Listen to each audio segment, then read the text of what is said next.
Okay, today is January 10th. This is the One Year Chronological Reading Insights. Remember, this is really designed, this is here for you. Sometimes I'm just going through the scripture, reading it, helping you to see some of the insight that I've got from this text. If you don't have a lot of time, this may be something you just scroll through to get different verses. And we just want to provide this for everybody who's doing this 1 year read through the Bible with me. And just want to give you some of my insights. If those of you that are wanting to study the text a little bit more, this will hopefully help you. So today, January the 10th, Genesis chapter 28, verse 6 through Genesis chapter 30, verse 24. And once again, we see more family dysfunction. And doesn't this make us, for those of us that have family dysfunction, doesn't this make us have a little bit of hope? Look, the kind of people that God uses. We're going to see in this that Jacob truly reaps what he sows. It's a principle of Scripture that we reap what we sow. Whatever we plant, that's what we'll get back. And that's what happens with Jacob. So let's take a look at it. We're going to start off in chapter 28 and verse 6. You can see some of my notes from January 9. I just kind of left it there. Now, Esau saw that Isaac had blessed Jacob and sent him away to Padan Aram to take a wife from there, and that as he blessed him, he directed him. And so Jacob tells, Isaac tells Jacob, you must not take a wife from the Canaanite women, and that Jacob had obeyed his father and his mother, and he gone to Padan Aram. So just to kind of see where he went here. Padan Aram. I can't draw anything with my pen here, but you can kind of see Padan Aram where that was. You can see Haran up here. You can kind of see that. So he goes back up to homeland, back up to his people from his kindred. Don't take a wife from the Canaanite people was the warning. Okay, so verse 8. Esau sees this. Esau saw that the Canaanite women did not please his father. Esau went to Ishmael and took as his wife, beside the wives that he had, Mahalath, the daughter of Ishmael, Abraham's son, the sister of Naboth. So what we have here is Esau. Once again, remember, Esau is ungodly, worldly. It's like Esau. The dude he doesn't get it. He's looking at things from man's perspective, not God. So he thinks, well, okay, they don't want me marrying Canaanites. I've already got some Canaanite wives. Let me get a wife that actually comes from Abraham. So let me just go Ishmael. All right. And actually thinking that this was going to actually secure, the promise. Now I'll show you a genealogy. Once again, I can't point anything out with this pencil on this because we're on the internet. But if you look over here to the left, you see Abraham, see Hagar, see Ishmael. Then you see this line coming down from Ishmael to Mahalath, Basemath. Then you look over here, you see Sarah to Isaac. You see Esau, Jacob. And then you see Esau to Mahalath. And then you see the children, the chiefs of the Edomites that come from there. That was not the Messianic line. And this was one of these things of Esau seeing this and thinking, I just need to go with the line of Abraham. This will please my parents. And he just doesn't get it. Esau is a picture of a worldly, ungodly person, as we discovered in the video before. Thinking man's ways, but not God's ways. Jacob left Beersheba and went toward Haran. And he came to a certain place and stayed there that night, because the sun had set. Taking one of the stones of the place, he put it under his head and lay down in that place to sleep. He's on his way. And you got to think, this is a pretty lonely traveling. He's traveling away from home, far from home. And he's on the lam from Esau. He's going to a place he's never been. Kind of a scary moment in his life. And it says in verse 12, and he dreamed, and behold, there was a ladder set up on the earth, and the top of it reached down to heaven, and behold, the angels of God were ascending and descending on it. And behold, the Lord stood above it and said, I am the Lord, I'm Yahweh, the God of Abraham, your father, and the God of Isaac. The land that in which you lie, I will give it to you and to your offspring. So what grace, again, that we see that God would make a promise and keep confirming that promise. He confirms it. This is huge in the sense that Jacob is heading on his way, far from home, with nowhere, no support. And God said, like, hey, this land that you lie, I will give it to you and to your offspring. I will carry out my promises. God repeatedly over and over. And by the way, this would be good for the children of Israel to hear from Moses, from Moses writing as they are going into the promised land. Your offspring shall be like the dust of the earth, and you shall spread abroad to the west, to the east, to the north, and to the south. And in you, your offspring, shall all the families of the earth be blessed. So not only Israel, but we see everybody, the families of the earth will be blessed. We see that Jesus is going to come, from his line. Now, what's interesting is we'll scroll back up when you see this kind of verse 12. He sees, we call it Jacob's ladder. He sees the angels ascending and descending. What's interesting is earlier when we looked at the Tower of Babel, it was man trying to reach his way into heaven. But here we see heaven coming down, and we see a ladder not really for Jacob to go up to heaven. Not like he's building his own Babel, but we see that the angels are ascending and descending. Now, the interesting thing is that in the New Testament, this points us to Jesus.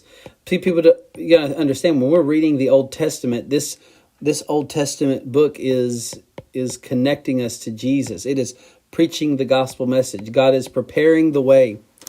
I love when you look at John. Let me turn over here my Bible and read it to you. John chapter 1 and verse 34, 43. No, we won't read the whole thing. We'll just kind of we'll go to verse 51 at least. You can get the context, that he's speaking to Nathanael. And he says to him, truly, truly, I say to you, you will see heaven opened and the angels of God ascending and descending on the Son of Man. So what is he doing? Jesus is talking about this very incident and drawing the parallel, and this points us to Jesus. He is the mediator between God and man. He is the way into heaven. And the promises of God ultimately track their way to the Messiah.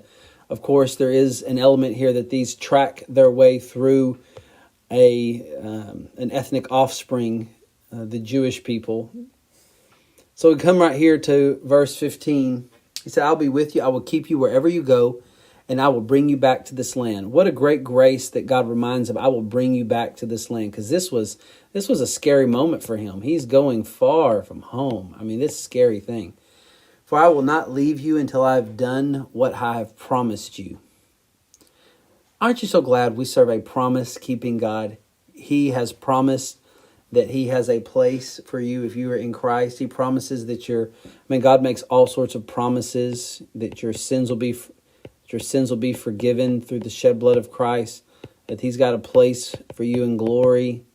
I mean, there's all sorts of promises, that he promises that he has actually good plan for your life, all sorts of promises. Here, the context of this promise is the promise, the Abrahamic promise, that's going to pass through, bring a nation, bring a people, bring them to a land, and ultimately bring the Messiah. Jacob awoke from his sleep, and he said, surely the Lord is in this place, and I did not know it. It's like Jacob was on the lam. He was fleeing, and it kind of had Jacob's the heel grabber, the trickster, and he's kind of on the run. But really, God was running after him, right? And so isn't this awesome to know this, that there's been times in our lives where we may be just like him, that surely the Lord is in this place and I did not know it. I think there's so many times when I look over my life, the Lord was there with me. I did not know it. I love that the Lord's there. The Lord's tracking Jacob down. Verse 17, and he was afraid and said, how awesome is this place? This is none other than the house of God, Bethel, the house of God. If you ever see, a lot of churches are named Bethel. It just means the house of God. And this is the gate of heaven. So early in the morning, Jacob took the stone that he had put under his head, and he set it up for a pillar and poured oil on the top of it. He's going to make an altar of it. And he called the name of the place Bethel. The name of the city was Luz at the first. Then Jacob made a vow, saying, if God will be with me and will keep me in the way that I go, and will give me bread to eat and clothing to wear, so that I come again to my father's house in peace, then the Lord shall be my God. And this stone which I have set up for a pillar shall be God's house. And of all that you give me, I will give a full tenth to you. Notice that if the Lord prospers him, brings him back to the land, fulfills his promise, notice that he says, I will give a full tenth to you. Anytime we are thankful to the Lord, anytime we are thankful, we realize that all of our resources come from him. It will lead us to being generous. And he says, him giving a tenth is saying, I trust you, this is yours. Actually, all this is yours. He gives a tenth. I don't believe there's a law to give 10%, but what I see, the whole tithing thing is it's more, I look at it as training wheels for generosity. Training wheels. It helps a person, because usually 10% is a place of sacrifice for most people. It's going to change your life if you start giving a tenth of what the Lord gives you. For some people, that's not a sacrifice. For some people, they may want to give more. For some people, the single mom, who that may be, a sacrifice, maybe 5%, but typically 10%, is a usual place of extreme sacrifice, of being generous, in giving that away to the Lord. Okay, so chapter 28, we find that God is so good once again, that he is making promises, keeping those promises. And he even, Jacob's got a place to set up, an altar to make. And he gives him this kind of vision of the angels ascending and descending. God is so good to him. And ultimately, we're all pointing to Jesus in the end from this. So we're now in Genesis chapter 29. And wow. Jacob, you reap what you sow. Truly, the Lord had to do some of this to Jacob so that Jacob could be broken. Jacob loved the blessings, but not the blesser. And God wants more than your begrudging submission. He wants your heart. So it says this, and Jacob went on his journey, and he came to the land of the people of the east. And as he looked, he saw the well in the field, and behold, 3 flocks of sheep lying beside it. For out of that well the flocks were watered. The stone on the well's mouth was large. So he's now in the land. He's in the land of Haran. And when all the flocks were gathered, the shepherds would roll the stone from the mouth of the well, water the sheep, put the stone back in its place over the mouth of the well. Jacob said to them, my brothers, where do you come from? And they said, we are from Haran. Remember, I'm show you the map of Haran here. You see it right here? Right here at the top in the middle. Kind of gives you an idea. Also kind of gives you an idea of where here's Bethel, what we just read about. I can't underline it with a pencil here, but you can kind of see where that's in the land of Canaan, the promised land, Bethel. But you can kind of see he's kind of starting to make his way out of Bethel. God's so good to him, and then gives him those promises. He gets the vision, house of the Lord. And then you can kind of see where, Haran is right here.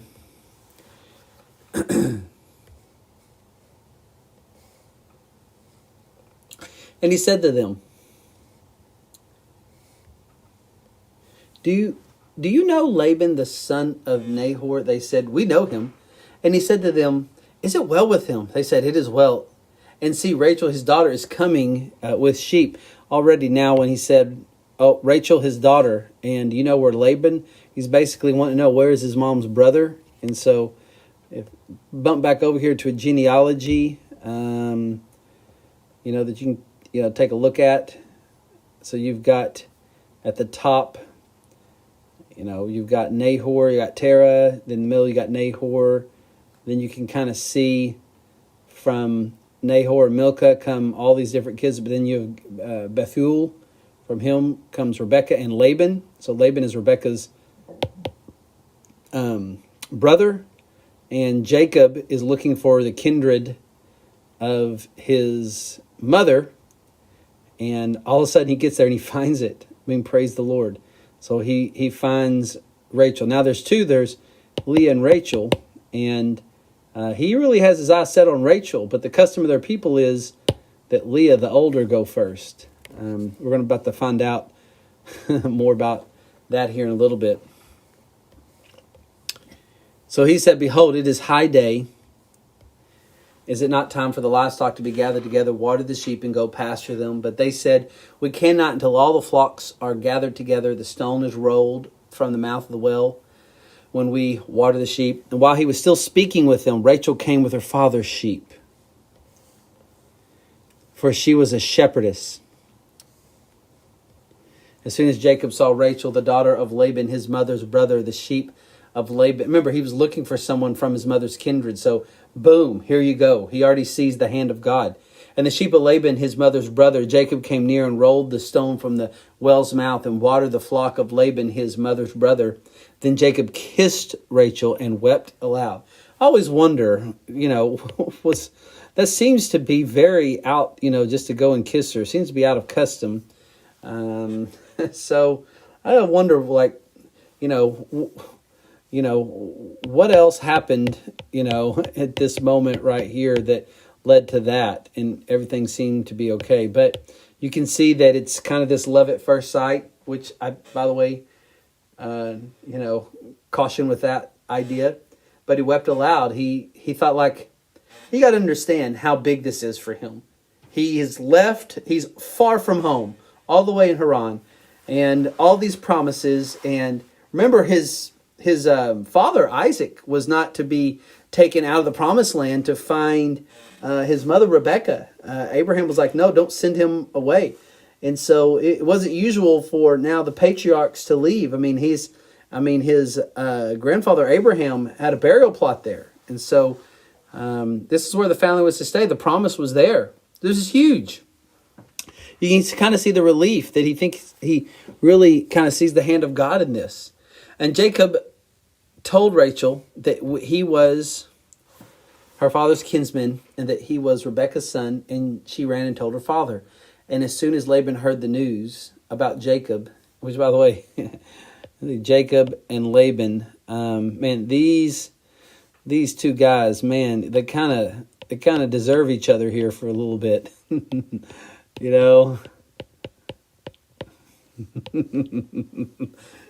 We'll read more about it. It's always funny what goes down between these two guys. His sister's sons, he ran to meet him, and he embraced him, and he kissed him, and brought him into his house. Jacob told Laban all these things, and Laban said to him, "Surely you are now my bone and my flesh. You're of my family. You're of my kindred."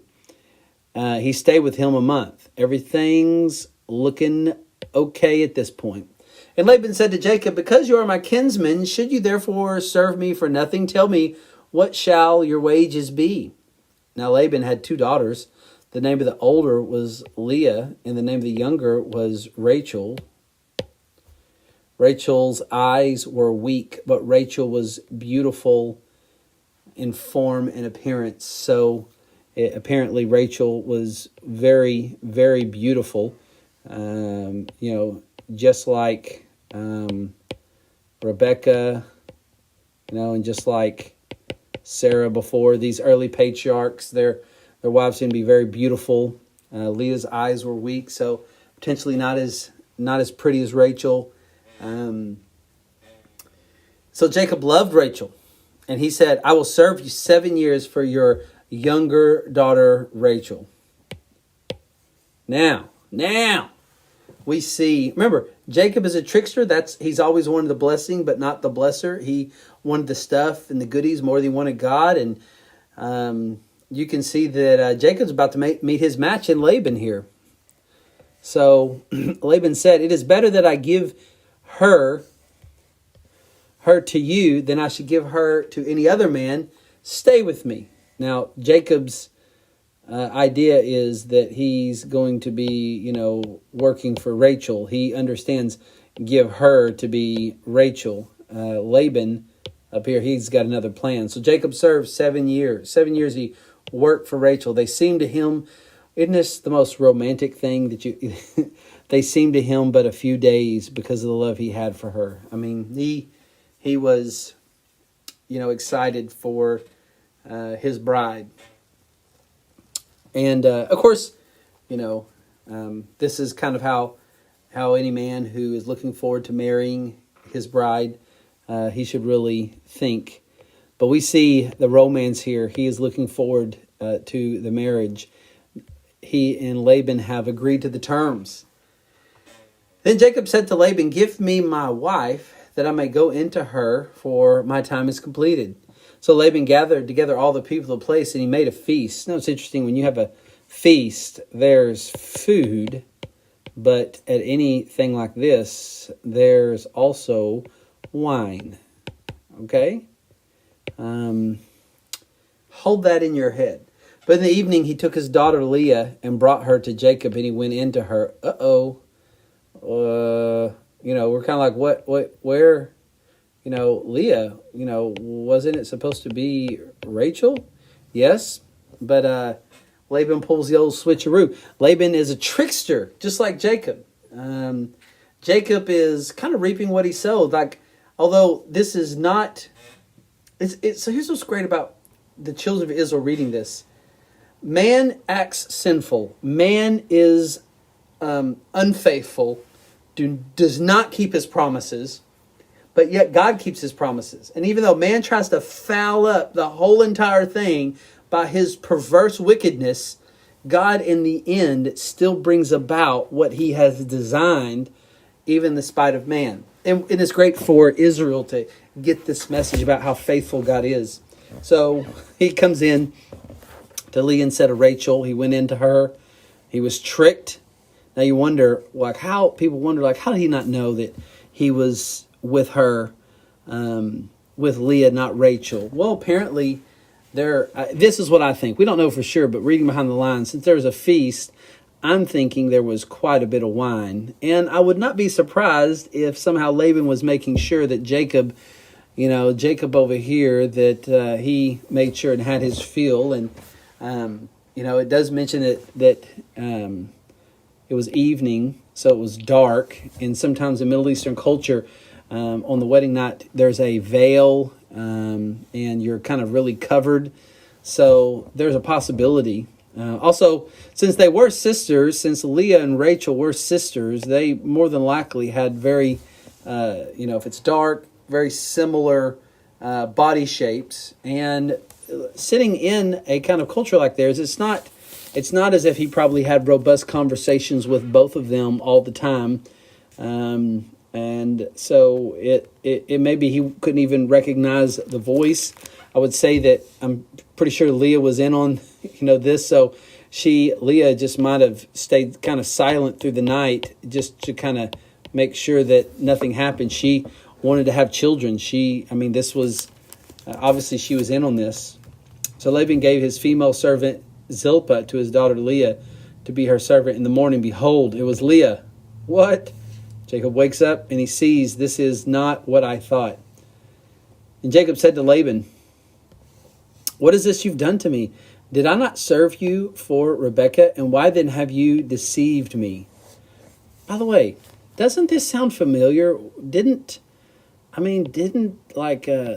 Jacob deceive his father Isaac? Remember the whole thing where he, his voice didn't change, but everything else about him changed, and he deceived Isaac into thinking that he was Esau. Jacob deceived Isaac into thinking somebody he wasn't, and basically that's the same thing that happens right here. Jacob deceived Isaac, but now we see that kind of a little bit in the same way, Laban deceives Jacob. Jacob starts to, God is a God of loving discipline, who disciplines Jacob in the most appropriate way. It's interesting. We would think, and if you're in this, we often think that the way to get back at people is the wrath of man works God's righteousness. Like, Esau thought, well, I'm going to get at Jacob, and I'm going to take care of this. And then, Jacob gets sent away where Esau can't do anything. But in the end, Jacob's wrath would not actually work the righteousness of God. James 1:20, just in case you want to reference. Man's wrath does not work God's righteousness. God is fully righteous on his own. And God did a work in Jacob through this. I mean, what Jacob needed to learn, because the Messianic line was coming to him, the children of Israel were going to develop from him. What Jacob needed to learn would never happen at the hand of Esau. It could only happen at the hand of Yahweh. Know this, that when God disciplines, so if you've been done wrong by somebody, you can forgive them from the heart. And you don't have to get revenge, because God is a God who knows how to discipline his people appropriately. And God's doing that here. Esau not needed. Laban said, it is not so done in our country to give the younger before the firstborn. So Laban's kind of giving the technicality, complete the week of this one, and I will give you the other also in return for serving another 7 years. So some people don't catch this. Complete the week of this one, and I will give you the other also in return for serving me another 7 years. So Jacob didn't have to wait another 7 years before he had Rachel. So it kind of basically 6 days later, he gets Rachel. But he does have to serve, after that another 7 years. So that's what's kind of going on. Jacob did so. He completed her week. Then Laban gave him his daughter Rachel to be his wife. Laban gave his female servant Bilhah to his daughter Rachel to be her servant. So Jacob went into Rachel also, and he loved Rachel more than Leah. So we see this kind of rivalry. By the way, does this not remind you of anything? Does this not remind you of how, remember Isaac, loved Jacob. Then we have, Rebecca. Actually, wait a minute. That's wrong. I thought something looked wrong about that. We have Isaac loved Esau. And then Rebecca, she loved Jacob. And Jacob, fed on that, worked that process, leveraged it. And here's Jacob. He's like, all the things that he probably maybe didn't like about life, he's now living the hypocrite life. This is why the Bible, this is just a side note. How do we know when things that the Bible is true? I mean, one of the evidences, just as a side note, I mean, it's just so honest. It's so honest. The foundation stone of its people, of the whole story and narrative of the children of Israel through the Old Testament. Look at the kind of people like Jacob that it's talking about. Okay. So he served Laban for another 7 years. When the Lord saw that Leah was hated, he opened her womb, but Rachel was barren. So I want you to notice that the Lord opened her womb. The Lord is the one that opens and closes the womb. Clearly, it's the Lord. He's in control of this.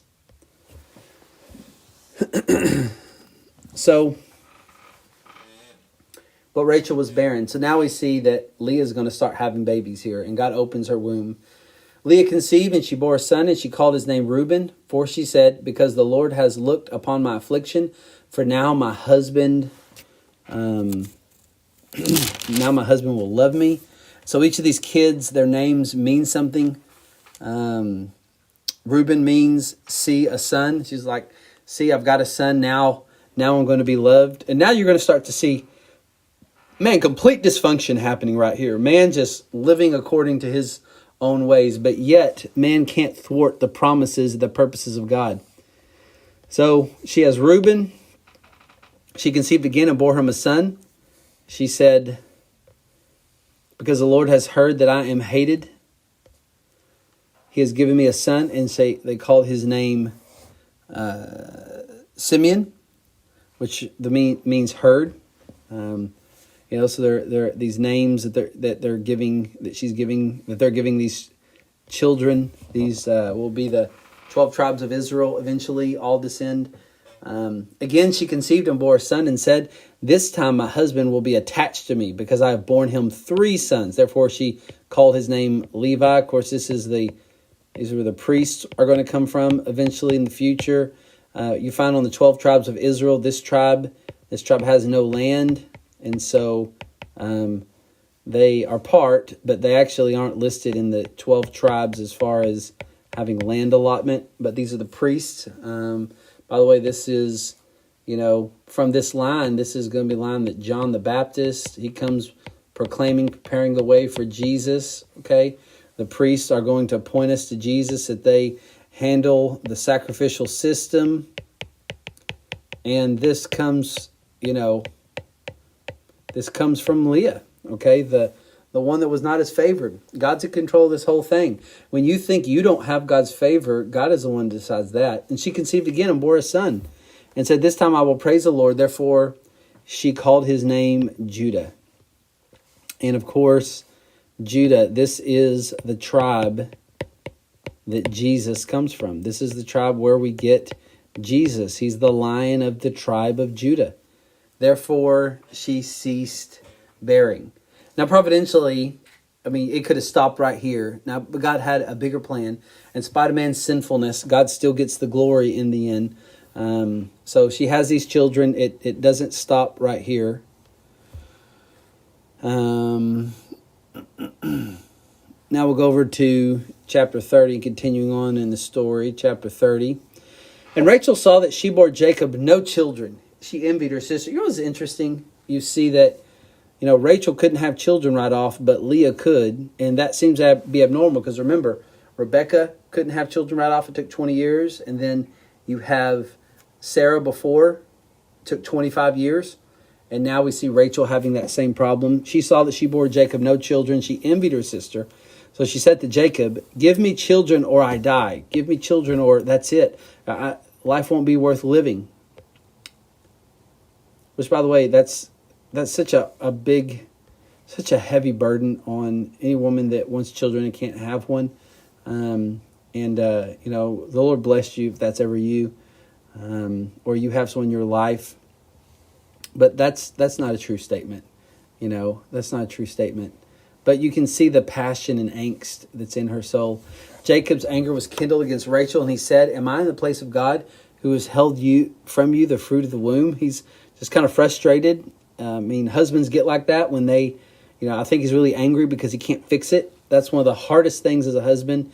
If you're a husband and you're wondering, why do I sometimes get angry? There are going to be lots of reasons, but one can be that you just can't fix things. That there's things that you want to fix, and things that you want to, you want to fix things, for your wife. A man that really loves the Lord and is trying to love his wife, sometimes that can be a source of contention when you can't fix things. You can't fix her. Some things only the Lord can do. Then she said, "Here's my servant Bilhah. Go into her, so that she may give birth on my behalf, and even I may have children through her." Does this not sound familiar? Does this not sound like what Abraham, did with Hagar at the encouragement of Sarah, right? Does this not seem like a repeated process? The children of Israel hearing this from Moses, these stories passed down, but also written down. They can see all the unfaithfulness of man, but yet all of them listening to this, they're tracking their genealogy. They're tracking how they track through up to Abraham. So she gave him her servant Bilhah as a wife, and Jacob went in to her. Not what he should have done. And Bilhah conceived and bore Jacob a son. And Rachel said, "God has judged me and has also heard my voice and given me a son." Therefore she called his name Dan. So Dan, let's see over here. I have it written down here on the side. Dan's, let's see here. We're on chapter 30, verse 6. Dan would be, let's see, Dan, judged. Yeah, the name means judged. Rachel, servant Bilhah conceived again, and she bore Jacob a second son. I mean, they're just having babies, all over the place here. It's they're fighting against each other. By the way, do you see what God's trying to do, trying to break Jacob? I mean, Jacob and his brother fought, and now he's married to two sisters who are fighting. Then Rachel said, with mighty wrestlings I have wrestled with my sister and have prevailed. So she called his name Naphtali. Verse 8. Then Leah saw that she had ceased bearing children. She took her servant Zilpah and gave her Jacob as a wife. And Leah's servant Zilpah bore Jacob a son. So Leah kind of says, let me get back in the game. I'll just give my servant. And Leah said, good fortune has come. So she called his name Gad. Leah's servant Zilpah bore Jacob a second son. And Leah said, happy am I, for women have called me happy. He shall call his name Asher. In the days of the wheat harvest, Reuben. So, all these babies are being born. And let's see, I'll kind of show you, look at the chart here from Jacob.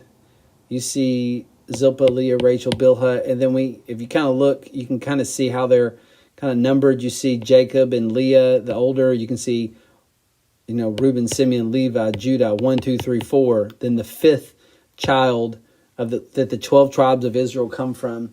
You see 5. You see Dan, 6, Naphtali, 7, Gad, Asher, 7, 8, 9, Issachar coming up, 10, Zebulun. You see Dinah. Then you see Rachel having Benjamin and Joseph. So, God's,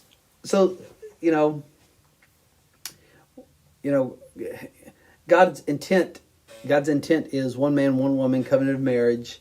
And God's intent, it's interesting. Man sins. God has a plan. Man can't thwart God's purposes. If we were to look at things from a flat surface and go, should Jacob have ever married Rachel and had all, and then with the two servants, no, he shouldn't have. Because in Leah, you would have had not only the priestly system, but you would have had the Messiah. But once again, God in his providence, none of this took him by storm. None of this was haphazard. God had this planned all from the beginning. How does this work together between, I just don't know. I know that God is completely in control, and I know that he gives man some type of will, but yet in the end, God is orchestrating and working it all for his glory, and God got himself much glory through this. Now notice this. In the days of the wheat harvest, Reuben went and found mandrakes in the field. Mandrakes are a kind of an aphrodisiac, okay? So to help you get pregnant. And he brought them to his mother, Leah. So the firstborn, Reuben, he comes over here and brings this to Leah, and this should hopefully help Leah. But Rachel said to Leah, please give me some of your son's mandrakes. It's interesting that they're talking to know this, they must still be having some kind of communication. One wonders, anybody who's sisters, one wonders what these conversations look like. So they make a deal. But she said to her, it is a small matter that you have taken away my husband. Would you take away my son's mandrakes also? So Leah's just saying hey, I'm first. Maybe she was kind of telling her the original intent from the stories. You took away, Leah's saying my husband, I'm actually his wife. I'm the Eve for him. I wonder, would you take away my son's mandrakes also? Rachel said, then he may lie with you tonight in exchange for your son's mandrakes. So basically, Leah says, let him come and lie with me tonight and you can have the mandrakes. And so they struck a deal. When Jacob came from the field in the evening, Leah went out to meet him and said, you must come in to me, for I have hired you with my son's mandrakes. It's, obviously he was continuing to go, into, Rachel, but, she said tonight, no, you're going to struck a deal and you're coming here to Leah. And he lay with her, and God listened to Leah, and she conceived and bore Jacob a fifth son. God opens up her womb, and she has more children. Leah said, God has given me my wages because I gave my servant to my husband. So she called his name Issachar. which means wages or hire. And verse 19, and Leah conceived again, and she bore Jacob a sixth son. And Leah said, God has endowed me with a good endowment. Now my husband will honor me because I've borne him a sixth son. And she called his name Zebulun. One wonders, what was life like for Jacob during the midst of all this? What kind of perfect discipline and sharpening was the Lord doing? All the constant strife that Jacob went through, in the midst of all this. Afterward, she bore a daughter and called her name Dinah. We'll come back to her later on in Genesis. Then God remembered Rachel, and God listened to her and opened her womb. Once again, God listened to her. And by the way, remember she had these mandrakes, right? Remember that? These, aphrodisiac plant that's supposed to also help with, fertility and all that kind of stuff. Well, I did a horrible job of spelling fertility.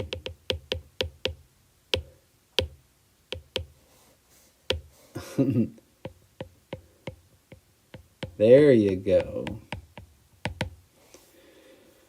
He opened her womb. God's the one that opens and closes the womb in the end. She conceived and bore a son and said, God has taken away my reproach. And she called his name Joseph. And you're going to start to see a lot of the rest of Genesis kind of focuses on, this guy pretty heavily for a while. And because of this particular son, we're going to see that basically the promise, the promise gets protected through famine. It gets God. When God makes a promise, He keeps His promises. You can rest in His promises. And then she said, "May the Lord add to me another son."